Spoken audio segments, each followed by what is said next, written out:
रहता है जी। 10 बार पहले निगम की टीम ने कार्रवाई कर चुके थे।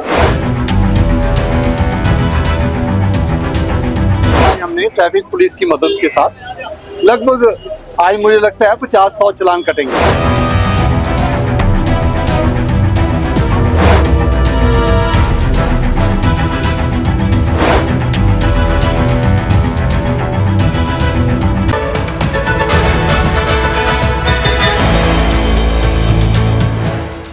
साइबर सिटी गुरुग्राम अतिक्रमण करने वालों पर लगातार शिकंजा कसता जा रहा है।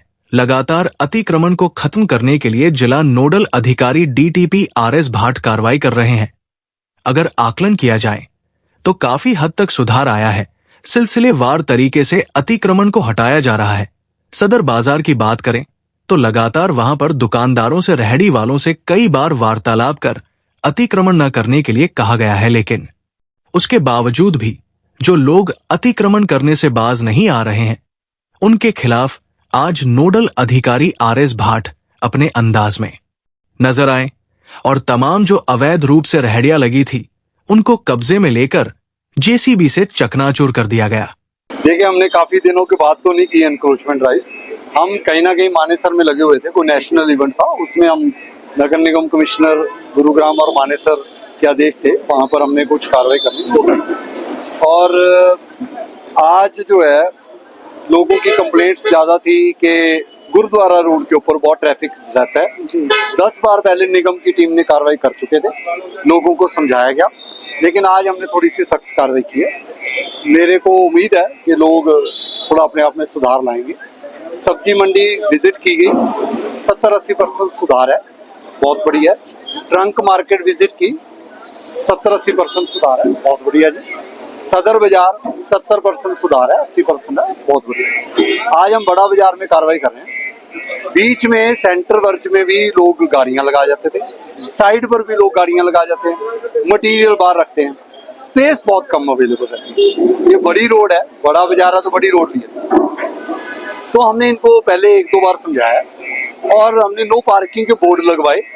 नो पार्किंग बोर्ड लगवाने के बाद आज हमने ट्रैफिक पुलिस की मदद के साथ लगभग आज मुझे लगता है 50-100 चालान कटेंगे और ये चालान हर रोज कटेंगे। बड़ा बाजार में हर रोज चालान कटेंगे। ये हम सेंटर में गाड़ी लगने नहीं देंगे। तो आपके माध्यम से यही कहूंगा, जो लोग सदर बाजार में अपना काम करने आते हैं, सदर बाजार हमने खुला डुला कर दिया, मोटरसाइकिल उधर ही लगाओ। एक बार अगर घूम के जाना पड़ता है तो वो 4 मिनट का 5 मिनट का डिस्टेंस है, घूम के जाएं। ये नहीं है कि यहाँ सेंटर में लगा जाए और बाजार में वहां जाए। तो लोगों को थोड़ा इस मामले में समझना पड़ेगा, उधर गाड़ियां लगाए। बड़ा बाजार में सेंटर में गाड़ी मोटरसाइकिल नहीं लगेगा। गाड़ी मोटरसाइकिल दुकानों के आगे लगेंगे जी। जिन लोगों ने दुकानों के आगे 10-15 फीट बढ़ा रखा है वो अभी आज ही हम तोड़ेंगे, चाहे बजे रात के 11 चाहे बजे 12, आज ही करेंगे काम। सर, एक बड़ी जिम्मेदारी एक और आपको मिली गई है, कैबिनेट मंत्री द्वारा दी गई है। लोग जानना चाह रहे हैं कि ऐसी कौन सी जिम्मेदारी? सबको लग रहा है कि एनवायरमेंट ड्राइव का जो बाहर दे रखा था वो हट गया, वो नई जिम्मेदारी दे दी गई है। मेरे पास पिछले 6 महीने से 8 महीने से जो जिम्मेदारी नोडल ऑफिसर की थी वो आज भी है। सारे महकमों के साथ मिलकर जबरदस्त एनक्रोचमेंट ड्राइव्स चलाएंगे, लोगों को समझा के चलाएंगे और जो नहीं समझेगा उसके ऊपर सख्ती से करेंगे। उसके एडिशनल जो मेरे को लगता है मंत्री जी ने ये कहा है कि जी आप डिफरेंट महकमों में जाते हो तो भाई आरएस भाट को आप नोडल ऑफिसर लगाया सरकार ने, इसको आप बोलो एनक्रोचमेंट खाली कराए। सड़कों की एनक्रोचमेंट, मेन सड़कों की एनक्रोचमेंट, ग्रीन बेल्ट और सरकारी जमीन, कोई दिक्कत है, गरीब का रोजगार जहां जा रहा है, आपको लगता है वो एक्शन कोई गलत हो रहा है, मंगलवार को 10 से 12 जीएमडीए के दफ्तर में जनता आ सकती है जी। हम उनकी सुनवाई करेंगे, एक्शन सख्त रहेगा। प्लस पॉलिथीन के ऊपर भी जो हम जहाँ जा रहे हैं वहाँ पॉलिथीन के ऊपर भी हम चेक करेंगे। आज मैंने देखा है सब्जी मंडी में 70% इम्प्रूवमेंट है, बहुत बढ़िया, लोगों का धन्यवाद। बाकियों को भी मैं कहूंगा कि पॉलिथीन यूज ना करें, पॉलिथीन फ्री अगर गुरुग्राम को करना है तो सबको साथ मिलकर करना। सर, आदित्य नाम के एक रेहड़ी माफिया से राहत मिल गई है, वो 2-3 माफिया आपकी नजर में और हैं, कब तक राहत मिल जाएगी उनको, ताकि डायरेक्ट जो रेहड़ी लोग नगर निगम से ले सके, वो परमिशन मिलने वाली जगह पर ही लगे? देखिए, तभी मैंने कहा है कि मंगलवार के मंगलवार अगर किसी की कोई दिक्कत है एनक्रोचमेंट के रिलेटेड मेरे पास आ सकते हैं। ईमेल आईडी ऑलरेडी मैंने सर्कुलेट कर रखी है। आपको मैं रिक्वेस्ट करूंगा dnoenc.gurugram@gov.in इसके ऊपर मेल कर सकते हैं। थोड़ा मेल्स कंपाइल कर रहे हैं, 500 ईमेल्स आ चुकी हैं, उसको हम सेग्रीगेट कर रहे हैं कि कौन से विभाग के साथ है। हम 100% कार्रवाई करेंगे। देखिए, फ्री नहीं बैठेंगे, काम करेंगे। हाँ, काम बहुत ज्यादा है, थोड़ा इम्पैक्ट दिखाएंगे। 10 जगह इम्पैक्ट होएगा तो 10 अपने आप ही ठीक हो जाएगा जी। तो ये जिम्मेदारी जो एनक्रोचमेंट वाली है, हटाने वाली है, ये आज भी मेरे पास है और इसके ऊपर अच्छा काम करने की, जनता को साथ लेकर काम करने की कोशिश करेंगे। सर, अभी राजेंद्र पार्क में जिस तरह से आपने ड्राइव चलाई थी, अब लोग चाहते हैं कि और जो बड़ी कॉलोनियां वहाँ पे इस तरह की ड्राइव चले ताकि जो ये रैंप बनाए हुए हैं 15-15 फीट आगे, इनसे राहत मिल सके। देखिए, रैंप काफी जगह पर लोगों ने एनक्रोचमेंट किया। देखिए, मैं कह रहा हूँ कि आधी चीज तो माइंड सेट की है। बंदे ने 500 गज की कोठी बना ली, उसके बाहर आप 10 फीट का रैंप बना लो, थोड़ा बहुत तो देखना चाहिए। पार्क के ऊपर एनक्रोचमेंट, स्कूलों में कमरे बना दिए एनक्रोचमेंट करके। सरकारी स्कूल है, उसमें 800 गज की जगह घेर ली, तो भाई ये तो हद ही है। सरकारी स्कूलों पर भी कब्जे हो रहे हैं, हम आइडेंटिफाई कर रहे हैं। मैंने एसडीएम साहब से बात की है, हम आइडेंटिफाई करेंगे, डिस्ट्रिक्ट एजुकेशन ऑफिसर को साथ लेंगे। देखो, नोडल ऑफिसर का मतलब ये है, मैं इंडिविजुअल मकानों पर नहीं जाने वाला, वो कंसर्न विभाग चेक करें। जहां पर मेजर पब्लिक इंटरेस्ट है, Sadar Bazaar, Rajendra park, Rajiv Nagar, Sheetla Mata road, signature tower से Atul Kataria Chowk, main highway, bus stand, Mahavir Chowk, Bada Bazaar, Khansa road, Basai road, Pataudi road, sector 49, park hospital road, SPR road, Ullawas की 62-63 रोड, ये तो मैं गिना रहा हूँ। ये हमारे ऑब्जेक्टिव है, इनके ऊपर हम सख्ती करेंगे जी।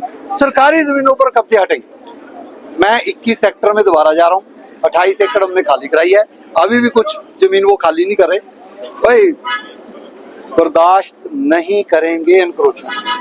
जो माफिया है वो गरीबों को तंग ना करे, यही मैं उनसे गुजारिश करूंगा जी। अपना कोई और धंधा ढूंढ लें, अच्छा काम करें। गुरुग्राम में एनक्रोचमेंट करने के लिए 50-50 रेडियां लगा के 4-4 हजार रुपया लेकर 4-4 लाख रुपया अपने घर जाकर, और यहाँ पर जो एम्बुलेंस और फायर ब्रिगेड यहाँ फंसती रहे, ऐसा काम वो ना करें। मुझे पता है कि कई लोग कह रहे हैं कि जी हम तो जी ऐसे चलते आ रहे हैं। अब वो चलते आ रहे हैं तो भाई, चलता तो सदर बाजार भी आ ही रहा था, आज तो आ रही है फॉर्च्यूनर यहाँ पर। आज मुझे किसी ने बताया कि जब 1990-2000 में यहाँ पर ट्रक चले आता था, तो आज हमने 1990 वाला सीन बना दिया। आज फॉर्च्यूनर जा रही है, जाएगी, गाड़ियां घूमेंगी। मैं तो चाह रहा हूँ कि जितनी सड़कें हम खाली कराएं, fire brigade, ambulance, mock drill करवाएंगे, कोई जानी चाहिए। जो बीच में अड़चन पैदा करेगा, डंडा चलेगा। देखो, ये अभी कृष्णा पैलेस था, मैं दुकानों पर भी कार्रवाई कर सकता हूँ। जहां अतिक्रमण करने वालों में दहशत है, तो शहर की जनता अतिक्रमण हटाने से राहत महसूस कर रही है और नोडल अधिकारी का ये कदम सराहनीय बता रही है। जनता के लिए ये बहुत अच्छा कदम है। आपकी कोशिशों से गुरुग्राम को साफ सुथरा और सुरक्षित बनाने में मदद मिलेगी। गुरुग्राम के सोहना चौक और सदर बाजार में बढ़ते अतिक्रमणों को ध्यान में रखते हुए डीटीपी आरएस भाट ने कड़ी कार्रवाई की है। उन्होंने अवैध रूप से लगे ठेले और दुकान के बाहर अतिक्रमण को हटाने के लिए निरंतर प्रयास किए हैं। इन प्रयासों से न केवल शहर की साफ सफाई सुनिश्चित होती है, बल्कि सुरक्षा की दृष्टि से भी ये बेहद जरूरी है। दुकानदार हमारा साथ दें, सड़कें साफ। एजिटेशन नहीं चाहते, एजिटेशन कोई कर भी ना। क्यों? क्योंकि हमने 10 बार समझाया, हम पागल नहीं हैं कि किसी का भी सामान उठाने का काम नहीं हमारा, ना ही हमारा काम है किसी को नुकसान पहुंचाने का। हमारा काम है समझाएंगे, वो 2 बार समझ जाए। देखो, ये बच्चे ने कई बार पास होना है, वो एक ही लेसन 4 बार पढ़ता है, हम 6 बार पढ़ा देंगे, हम उसको थका देंगे पढ़ा कर। जब वो कहेगा ना जी अब भाई मैंने सुन लिया, उसके बाद आएंगे एक्शन लेने के लिए, अगर वो नहीं सुधरेगा। लेकिन समझाएंगे, उसके दिल में बैठ जाएंगे हम, भाई तू यहाँ तो हमारी मान ले गुरुग्राम के लिए, नहीं तो हम भी एक्शन लेंगे। तो सबका साथ मिलेगा तो अच्छी बात है जी, नहीं मिलेगा तो भाई देखो, ये जेसीबी बनी किस लिए है? साथ लेने के लिए अतिक्रमणकारियों को अतिक्रमणकारियों को सुधारना ही है। दो प्यार से पहले ऑप्शन, 10 बार प्यार से दूसरे ऑप्शन। हम भी भाई 5 बजे हम भी घर बैठ सकते हैं, हमारी टीम सारी लगी हुई है। 10, 11, 12 बजे तक कार्रवाई चलेगी। बस स्टैंड पर रात को 10:30, 11 बजे कार्रवाई करूंगा मैं। वो ये नहीं चुपचाप जाके दुकानें बंद हो बाद में कार्रवाई करते हैं, ये हमारा कोई नहीं है। सामने करेंगे कार्रवाई, क्योंकि हम सही कर रहे हैं। गलत कर रहे हैं बताओ, अपनी गलती को सुधारेंगे, 100% सुधार रहे हैं। हमारी कमी है, व्यवहार में कमी है, ट्रांसपेरेंसी नहीं है, पिक एंड चूज है। अब कई लोग कहते हैं जी बिल्डिंगें छोड़ दी, मैं बिल्डिंगों पर फोकस ही नहीं कर रहा। मैं भाई वो दूसरे अधिकार क्षेत्र में है। मेरे लिए रोड, ग्रीन बेल्ट और जो है सरकारी जमीन, अभी तक मेरे टीम के ऊपर 2 इश्यूज आ रहे हैं। एक न्यू कॉलोनी मोड़ के ऊपर कोई चिकन सेंटर है कि जी वो चल रहा है जी, उसके ऊपर आंख बंद कर ली। आंख नहीं बंद कर रहा मैं राइटिंग में रिपोर्ट लूंगा, कागजी कार्रवाई पूरी करके लॉ फॉलो करके एक्शन लूंगा। दूसरा, एक स्कूल की कोई बाउंड्री वॉल ग्रीन बेल्ट में करूंगा कार्रवाई जी, बिल्कुल निश्चिंत हो जाएं। लोग ये भी कह रहे हैं कि जी ये अतिक्रमण का खेल है। देखो जी, मैं लोगों को, ये जो लोग ऐसा छाप रहे हैं उनको हाथ जोड़कर विनती कर रहा हूँ, बंदे 2 दिन 3 दिन तो खेल चला सकते हैं। हम मेहनत कर रहे हैं रात के 10-10 बजे, अभी तो 6 महीने हुए हैं। जब तक यहाँ है रात के 10-10 बजे तक मेहनत करेंगे। ये 2-4% लोग अगर अफवाह उड़ाएंगे कि जी ऐसे ऐसे हम गलत काम करें, गलत काम हम कर नहीं रहे, एक्शन लेंगे सख्त। और किसी अगर ऐसी कोई डिमोरलाइज करने वाली बातें भी है तो मैं उसको डिलीट कर देता हूँ जी, मैं स्पष्ट कह रहा हूँ, भेजो डिलीट कर दूंगा। हम अपनी माइंड में पॉजिटिव थिंकिंग रखेंगे। मीडिया का धन्यवाद है, एक कार्रवाई 10 जगह पहुंच रही है। निगम में लोग मीट के लाइसेंस नहीं लेते थे, हमने कार्रवाई की, आप लोगों ने उसको पब्लिश किया, सारे हरियाणा में वो खबर जाती है। और मेरा ख्याल अब मीट की दुकानों की, जहां मैं जाता हूँ लोग फाइल लेकर तैयार होते हैं, हमने फाइल अप्लाई कर दी। ये सोच बदली हमने, और आपका मैं धन्यवाद करता हूँ। आप अगर हमारे कोई गलत काम है तो हमें बता दो जी। हम मीडिया का भी ये काम है, दोनों पक्ष आप रखो जी, हमें बताओ, जहां हमें सुधार लाना हम लाएंगे।